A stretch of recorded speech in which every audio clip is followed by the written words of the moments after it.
myself Dr. Manju Meena, Assistant Professor in Chemistry from Government College Kota. आज हम nuclear magnetic resonance spectroscopy के बारे में अध्ययन करेंगे।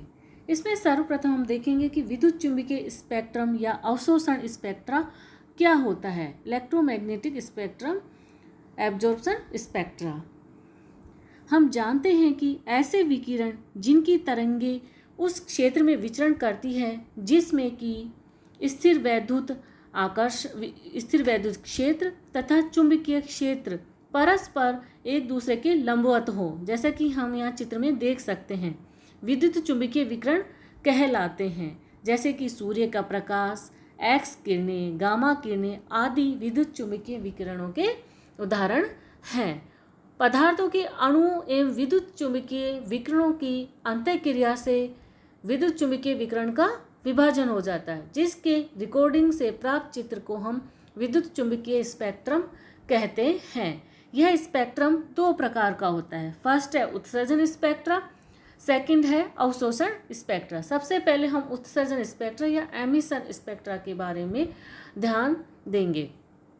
जैसे कि यहाँ दिखाया गया है कि उत्सर्जन स्पेक्ट्रा के अंतर्गत जब किसी पदार्थ को ऊर्जा दी जाती है तो उच्च ऊर्जा वाले पदार्थ के अणु या परमाणु अतिरिक्त ऊर्जा को विद्युत चुंबकीय विकिरण के रूप में उत्सर्जित कर देते हैं। ये विकिरण डिटेक्टर से होते हुए रिकॉर्डर में जाते हैं और हमें उत्सर्जन स्पेक्ट्रा प्राप्त होता है। जैसा कि इस चित्र में हम देख सकते हैं कि ये विद्युत चुंबकीय विकिरण परमाणु से ऊर्जा देने के बाद में बाहर निकल रही है और ये डिटेक्टर में जाके रिकॉर्डर के अंतर्गत इससे स्पेक्ट्रा प्राप्त होता है।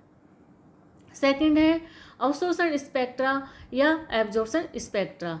अवशोषण स्पेक्ट्रा में किसी पदार्थ में से विद्युत चुंबकीय विकिरणों को गुजारा जाता है तो पदार्थ के अणु विकिरणों की ऊर्जा को अवशोषित कर लेते हैं और कुछ ही विकिरण पदार्थ में से वापस निकलते हैं, जो कि डिटेक्टर से होते हुए रिकॉर्डर में जाकर उनसे अवशोषण स्पेक्ट्रा प्राप्त होता है। जैसा कि हम यहाँ चित्र में देख रहे हैं कि पदार्थ के अणु के अंदर जब विद्युत चुंबकीय विकिरणों को पास कर रहे हैं तो मैक्सिमम विद्युत चुंबकीय विकिरण इसके द्वारा अवशोषित कर ली जाती है, लेकिन कुछ ही पार्ट इनका विकिरणों का बाहर निकलता है, जो कि डिटेक्टर में से होते हुए रिकॉर्डर में जाके ग्राफ के रूप में हमें प्राप्त होती है।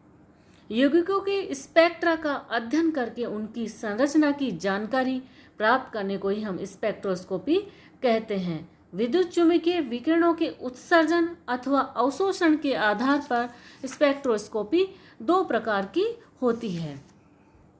फर्स्ट है उत्सर्जन स्पेक्ट्रोस्कोपी, सेकंड है अवशोषण स्पेक्ट्रोस्कोपी। उत्सर्जन स्पेक्ट्रोस्कोपी के अंतर्गत पदार्थ की संरचना को ज्ञात करने का आधार किरणों का बाहर की तरफ उत्सर्जन की तकनीक को हम आधार पर करते हैं। सेकंड है अवशोषण स्पेक्ट्रोस्कोपी।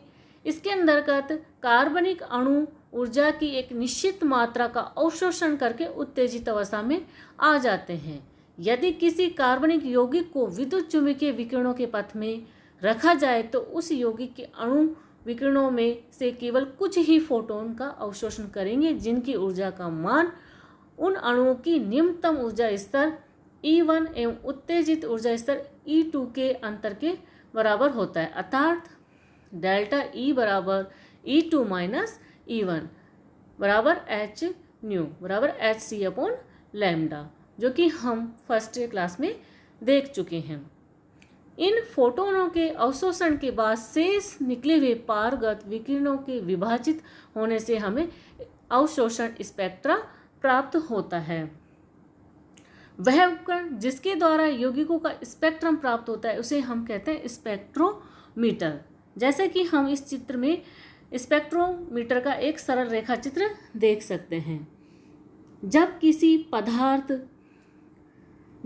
पदार्थ का स्पेक्ट्रम ज्ञात करने के लिए उस पदार्थ को द्रव अथवा विलयन अवस्था में एक सैंपल ट्यूब के अंदर भर देते हैं, फिर किसी सोर्स लाइट के सोर्स एस से निश्चित तरंग दैर्ध्य या वेवलेंथ वाले प्रकाश को इस विलयन से गुजारते हैं। माना कि इस प्रकाश की तरंगों की तीव्रता I0 है।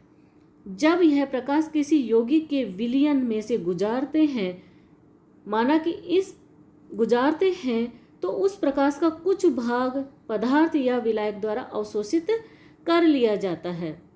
माना कि इसमें से उत्सर्जित प्रकाश की तीव्रता आई है। यह उत्सर्जित प्रकाश एक मोनोक्रोमेटर से होता हुआ एक डिटेक्टर डी में जाता है। यह डिटेक्टर डी एक रिकॉर्डर आर से जुड़ा रहता है, जिसमें पदार्थ के अवशोषणांक या अवशोषकता log एप्सिलॉन का तरंग दैर्ध्य के विरुद्ध एक आरेख के रूप में हमें चित्र या स्पेक्ट्रम प्राप्त होता है। यही पदार्थ का स्पेक्ट्रम होता है, जिसके अध्ययन से हमें पदार्थ की संरचना के बारे में जानकारी मिलती है।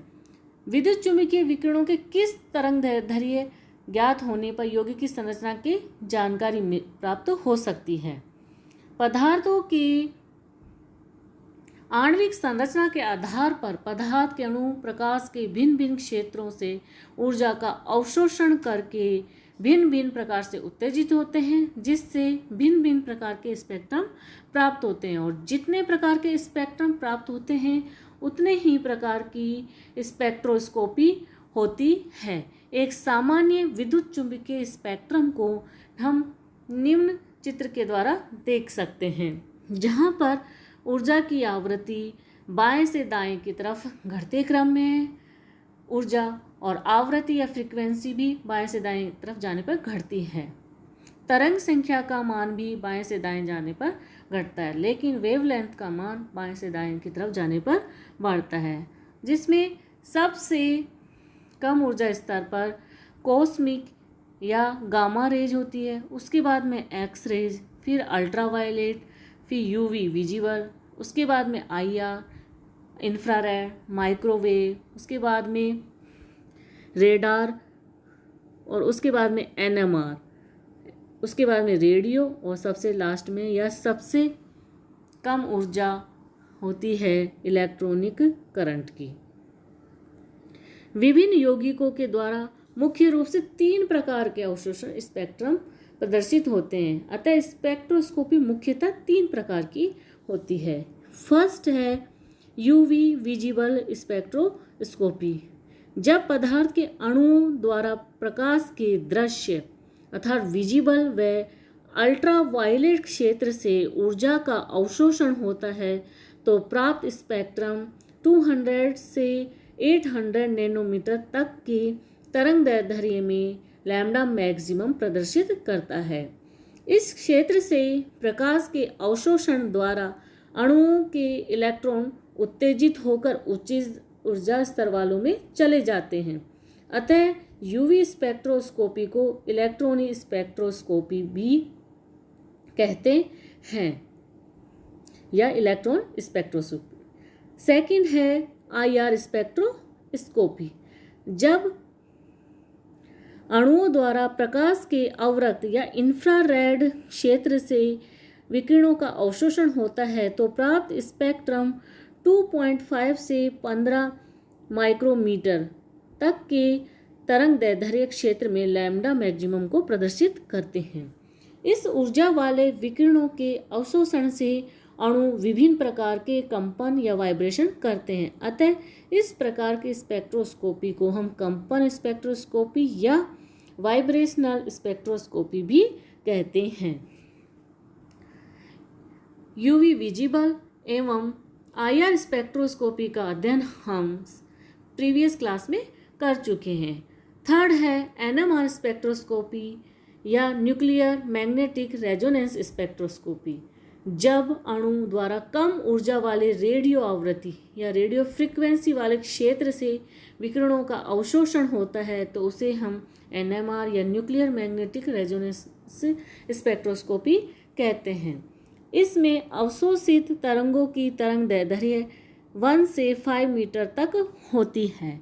अणुओं में विद्यमान विभिन्न प्रकार के प्रोटॉन विभिन्न तरंग दैर्ध्य वाले प्रकाश का अवशोषण करके विभिन्न पीक्स दर्शाते हैं। इसे हम एनएमआर स्पेक्ट्रोस्कोपी कहते हैं।